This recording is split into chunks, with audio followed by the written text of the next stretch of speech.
Propam Polda Metro Jaya memeriksa 30 anggota kepolisian terkait peristiwa pembubaran diskusi di Kemang, Jakarta Selatan. Jumlah ini bertambah dari sebelumnya, yakni 11 orang. Para anggota kepolisian tersebut berasal dari Polsek Mampang Perapatan, Polres Metro Jakarta Selatan, dan Polda Metro Jaya. Satu di antaranya adalah Kapolsek Mampang Perapatan Kompol Edi Purwanto yang baru menjabat kurang dari sebulan. Dalam keterangan pers pada Rabu 2 Oktober, Kabid Humas Polda Metro Jaya, Kombes Pol Ade Arisham Indradi, tak merinci siapa saja yang ikut diperiksa.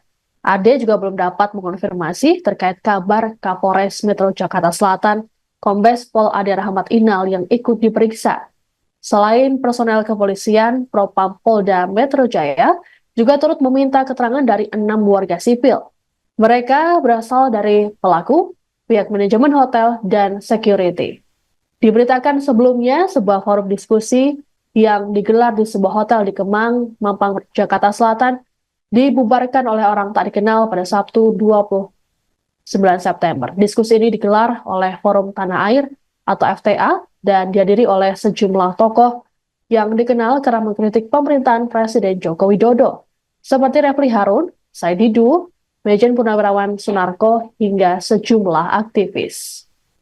Audit atau evaluasi internal, perkembangan pemeriksaan oleh Bid Propam Polda Metro Jaya sampai dengan saat ini ada 30 anggota Polri yang dilakukan pemeriksaan.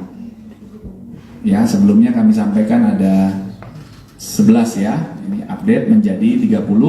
Kemudian warga masyarakat ada 6 yang dilakukan pemeriksaan oleh Propam, antara lain pelaku tindak pidana pada insiden itu, kemudian ada manajemen hotel Grand Kemang dan security Grand Kemang, ya, untuk mendalami tentang apa SOP yang sudah dilakukan, apa yang dilakukan oleh petugas pengamanan dari Polda, Polres Jakarta Selatan, dan juga Polsek Kemang. Ya.